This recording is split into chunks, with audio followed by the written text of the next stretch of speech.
afternoon, and thank you all for attending. My name's Steve Baker, Chairman of the Protected Picture Trust. I'd now like to introduce to you our founder member, Charles Beddoe.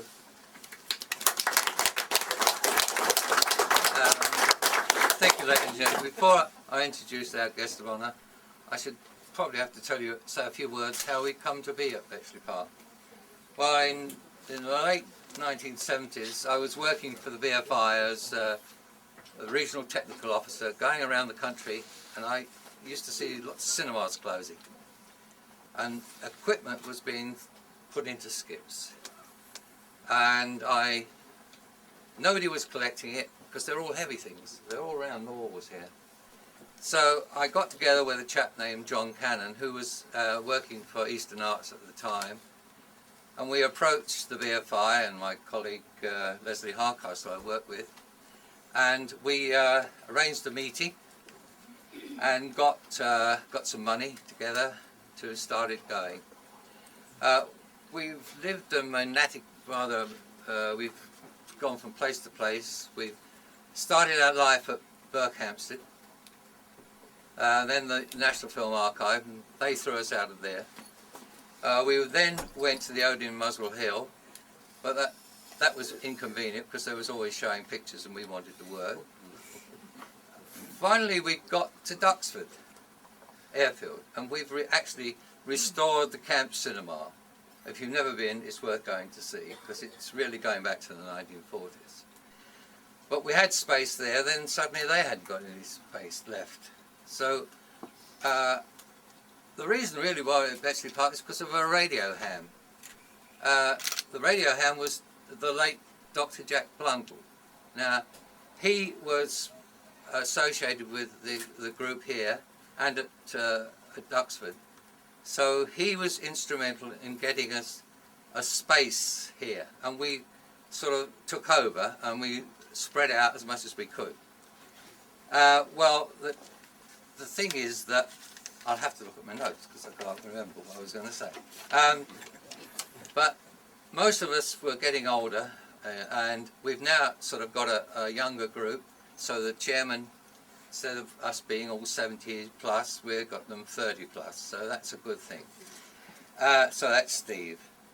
And I can say about this particular site, now I haven't done much of the hard work here. I unfortunately wasn't so well, but I think it's down to Ken and his helpers.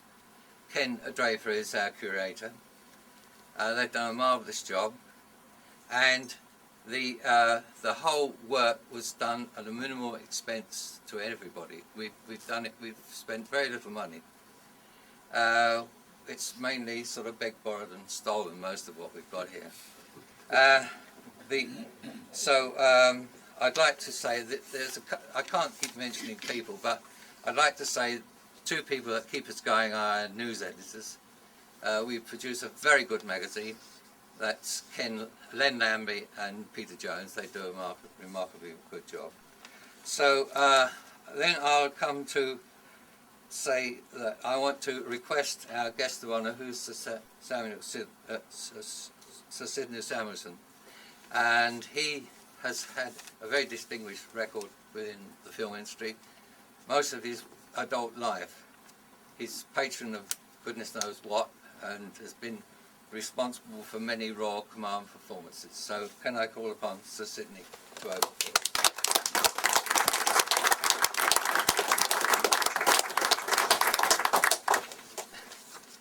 Well, thank you, Charlie, number one. I've had the pleasure of knowing all the Beddoes family, and I think at least number two is here, and there may be another one. And the wonderful thing about being asked to be here on this special day is it's a day for projectionists.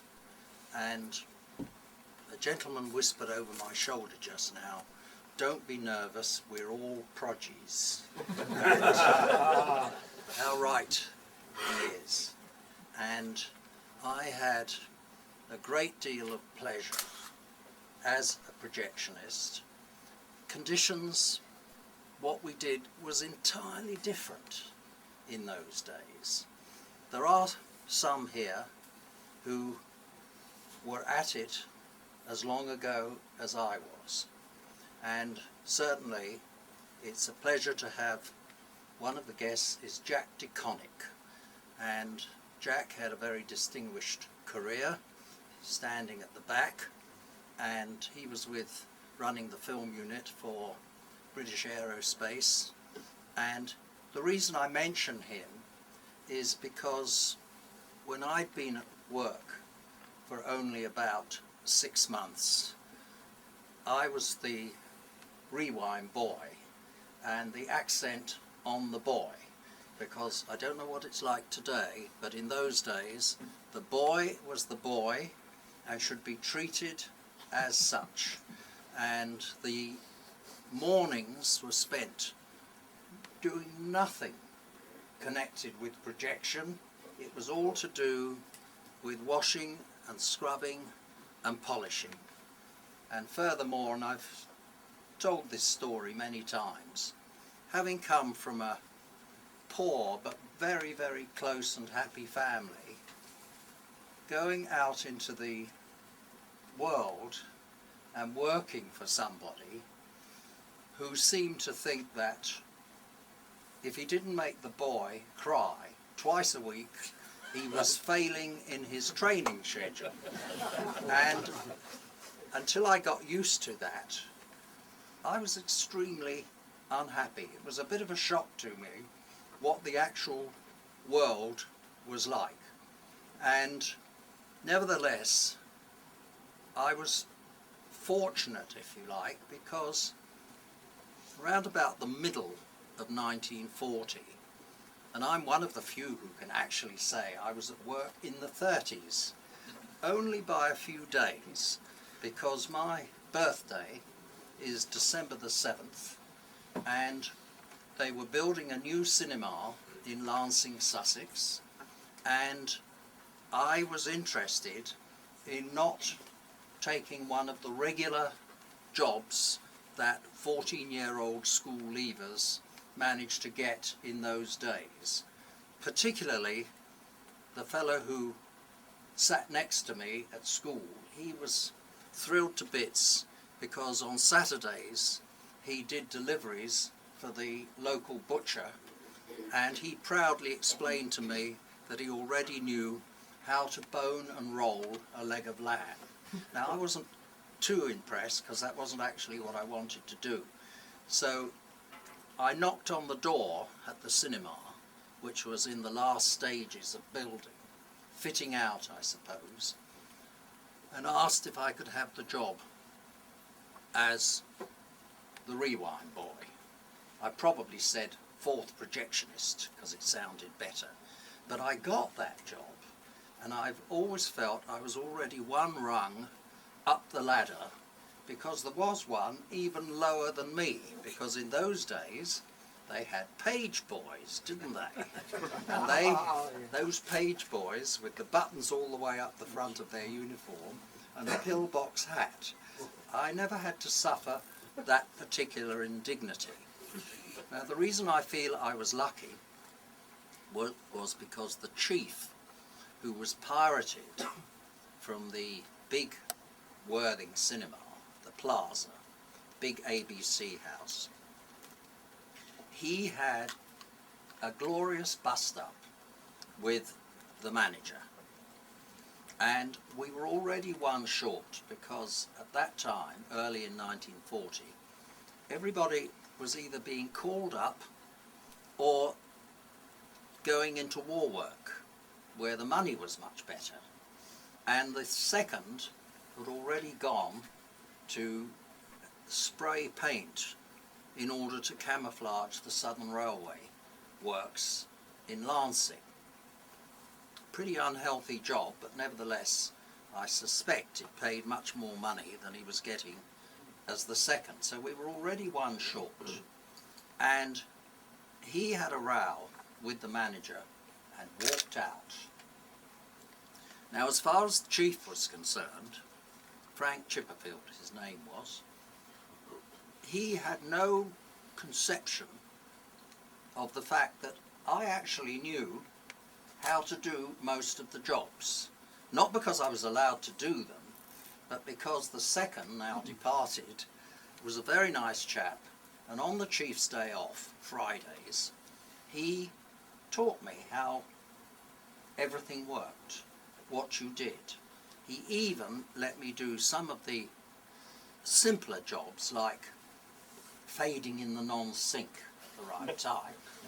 And of course, I actually knew how to do a changeover. It was a great day for me when I did my first changeover, and I think it was as much that it was stolen fruit, because if the chief had known, there would have been all hell to play. But Fred, the second, he showed me how it was all done. I could lace the projectors, I knew how the dimming panel worked, and so I knew how the box functioned. And when the chief walked out, my luck was that he had introduced the third, who was the third at the Plaza Worthing, and he was also pirated to the Luxor Lancing. And out of loyalty, the third walked together with the chief. Fred was spraying his unhealthy stuff onto the Southern Railway Works. So you don't have to be a great mathematician to work out there was actually only one left. And for 2 glorious days, I ran that show absolutely on my own. And when you think of it, although it was in those days anyway against the law for there to be only one projectionist, but you could do all the jobs as long as you kept your mind on. As soon as you changed over onto parts 3 and 4, you then rewound 1 and 2, which gave you plenty of time to lace up 5 and 6 and be ready to take that projector into the show as soon as the moment came.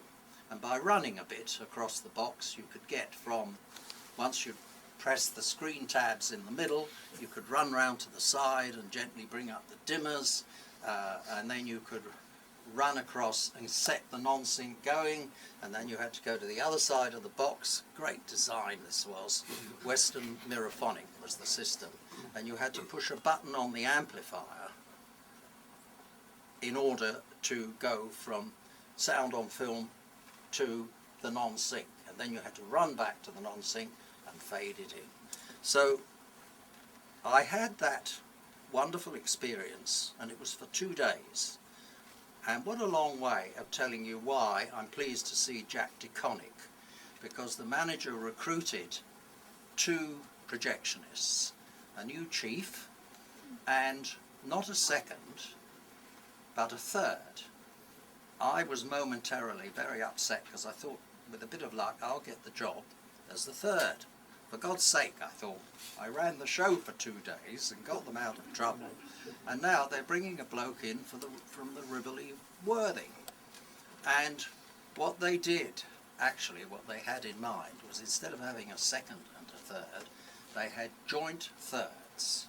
So you got the work done, but you only had to pay 2/3 instead of a second and a third. So that's how it was in those days. And there was such charisma about the job. Everybody in every box I ever worked at used to talk about different cinemas, the good ones and the bad ones. And on my day off, I used to always go on the bus and visit another cinema. So I knew all the gear. As Charlie just mentioned, he found magnificent equipment simply being dumped because it was heavy and there was nowhere else to put it. And I used to know every make of machine that was in use at that particular time. 1939, 1940, 1941. Actually, I stretch things a bit when I say I was a prodigy in 1939, because actually it was only for the last few days after I'd reached my 14th birthday and I was allowed to leave, and they let me come in and help with what they call the builder's clean, of which there was a lot to do. And that's why I claim I was actually at work in the 30s. Jack DeConnick, obviously, he must be as well. And the badge of office in those days has now disappeared. And it was almost, if you met another prodigy, especially one, the executive in charge of rewinding, you probably could just look at the thumb and index finger of his left hand, if he was right-handed, and they would have cuts in them. And the reason for that was, as I expect everybody knows, that when you were rewinding, you ran the film through your fingers for two purposes. First of all, to see if there were any dodgy joins or torn perforations or anything like that. And also to keep the film resting as you wound against the flange of the spool, so that there were never any ridges. And although I had in my first month such an unhappy time, I would just like to say that Frank Chipperfield was a perfectionist, and there was never anything wrong. Nothing ever went wrong. He didn't allow it. You could never possibly have a duff changeover. And a duff changeover would include if the incoming lamp was not trimmed in the same way as the outgoing lamp, and there was a difference in the colour, no matter how slight. He used to sit in the theatre during the first run with a clipboard, and he marked the difference in volume as you changed over. And so then there was a chart put up so that when you knew you were going from 5 and 6 to 7 and 8, you had to bring up the fader 2 points, because the labs had managed to produce different levels. So I'm very proud to be here today, because I think it's a pretty unique place. It's done from the heart by a lot of very hard-working people.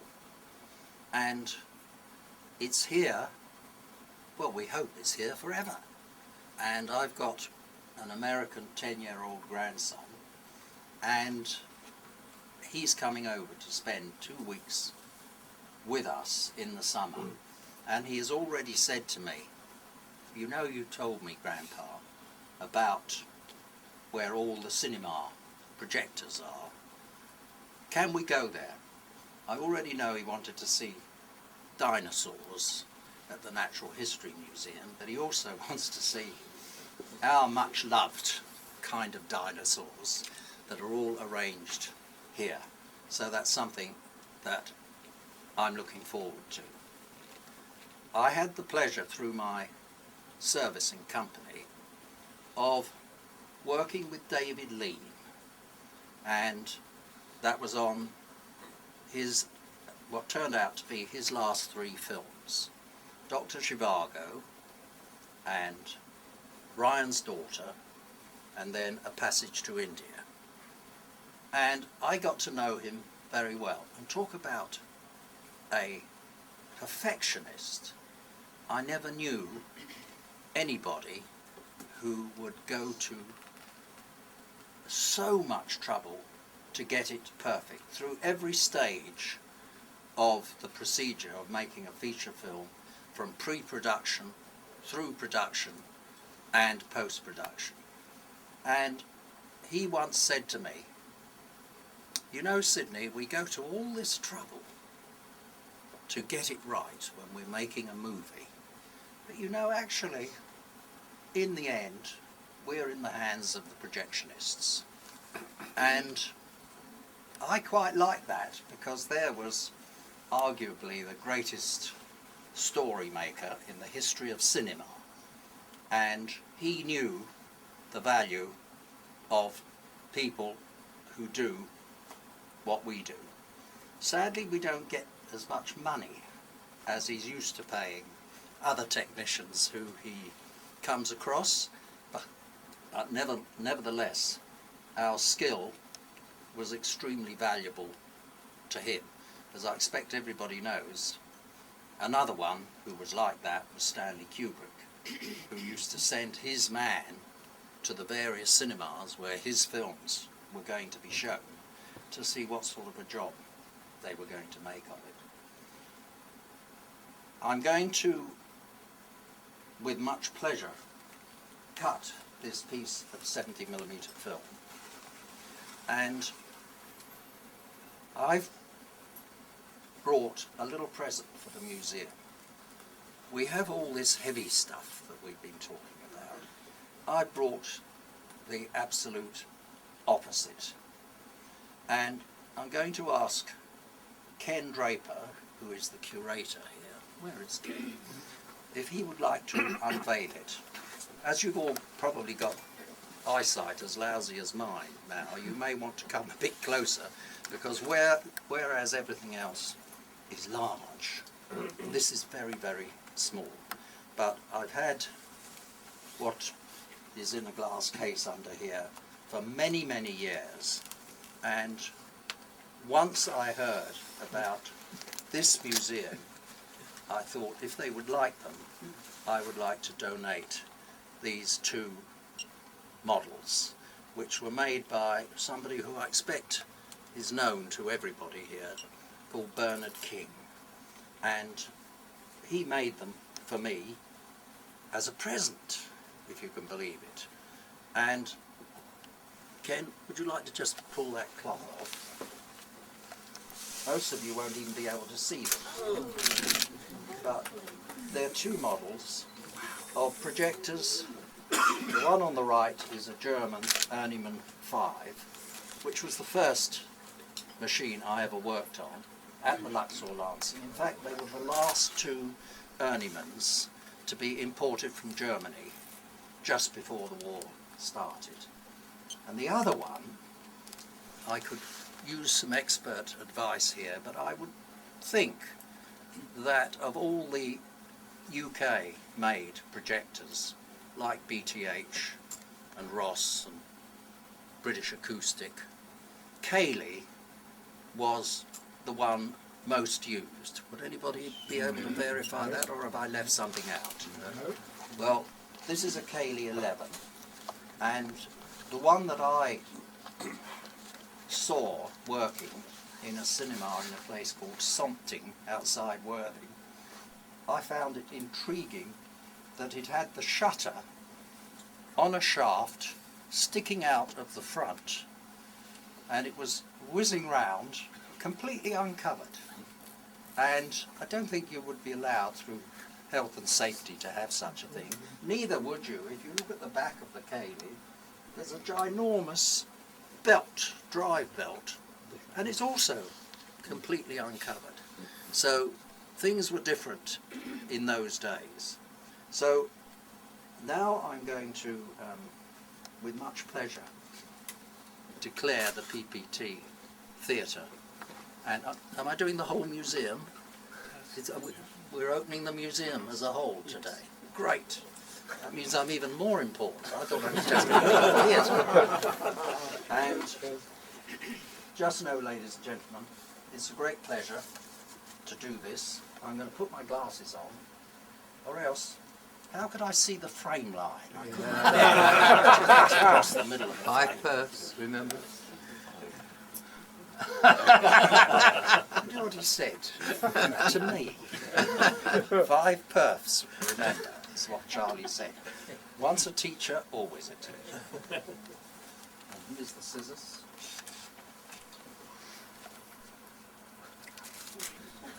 You go with the scissors. We're open.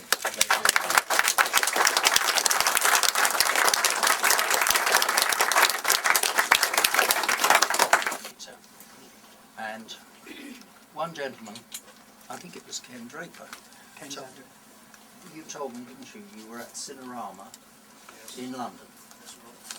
I'd just like you to know I've had many wonderful experiences in cinema, caused by cinema, mostly to do with wonderful scenes in films, like in E.T., when they were being chased and the bicycle zoomed up into the air. I thought that was one of the greatest moments in cinema history. I cried, but then I easily cry at the cinema. I think that's partly what it's about. When I went to see Cinerama, and I don't know if they still do it in Bradford, but you had a little screen in the middle, and they had Mr. Cinerama, whoever it was at that time, introducing the show, just a head and shoulders talking about Cinerama. And of course it was not only Cinerama with 3 projectors, but it was also stereophonic sound, my first experience of either. And when this fellow had finished, he said, "So, ladies and gentlemen, this is Cinerama." And then they opened the screen, and it went on forever and ever. And then the sound in 4-track stereo, would it have been? 6-track stereo, of very, very high quality. It wasn't as though it was just the volume that you got there, it was the quality of the sound. And it is still one of my greatest cinema moments. So a lot has happened over the last years, and I feel privileged to have been able to enjoy it. And thank you for asking me to be your guest today. Thank you.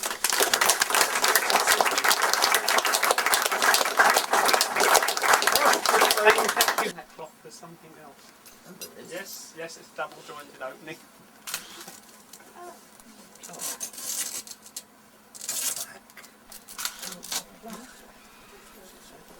And it says, National Museum of Cinema Technology, opened by Sir Sidney Samuelson. I keep telling people, there's no need to call me Sir Sidney. Sir is enough. 20th of April, 2002. Isn't that nice?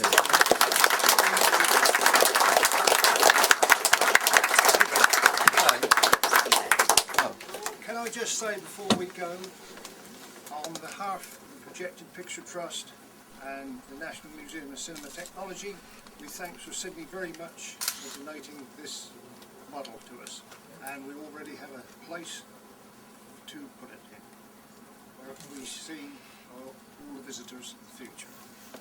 Thank you very much. Thank you.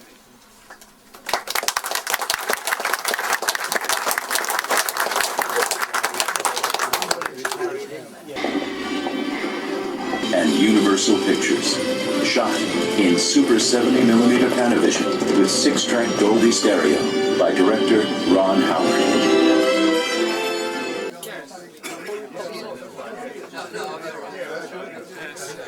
Enjoy it? Did they restore the atmospheric side of Richmond? They haven't restored it as such as they haven't damaged it any further. Oh, right, yeah. Steve, I have to say, I think it's been fabulous so far. When the 70mm came on, you know, on that trailer, it almost brought tears to my eyes. All the guys here have done such a fantastic job. Yes, I would agree with you there, Fred. I have to say it's the first time I've ever seen 70mm. Oh, wow. So it was a big thing for me, albeit I was standing at the side of the screen screen, so I saw it in was fabulous. It's absolutely superb, and I'm very impressed with it all. Thank you. Yeah, and I think the theatre's beautiful. And I was trying to tot up how many man hours were involved in this, and I think it's in the region of 5,000. Blimey. If I've got my sums right, I think Yeah. it's 5,000. Yes, that's that's amazing. working on the basis of a year's work. 5 men here twice a week. 5,000 hours. There we are. We're finally open. So pleased to be able to Yes, come here. yes, and it's got a nice 30s Yes. ambience to it. It's got a nice 30s ambience, Yes. but feels modern and very Yes, comfortable that's to be right. in. That's right. Yes. You've got it just right. It's deceiving that there's actually 49 two types of seats here. The red ones came from the Granada Harrow Circle, and the buff colour ones came from Theatre 7 at Pinewood. Wow, fantastic. These are actually, the red ones are actually circle seats, so they take some adjustment because they obviously came with a mechanism for curving, Yes. and we had a few problems to start with because we overcompensated, sat on them, and of course they fell straight through, so we had to test each one quite stringently. Yes, Richard. Richard, I thought it was fantastic, didn't you? Yes, I did. I was just saying to Steve, brought almost a tear to my eyes. I felt myself feeling emotional. I thought it was just, the whole event has been so good. Absolutely, I feel privileged to be here. Me too. It's right in my letter. So would you like to come and do your film here one day? Sneak preview. Did you meet Charlie, my son? Oh, hello, Charlie. I'd like to shake your hand, but we've both got hands full now. Nice to meet you. Chink.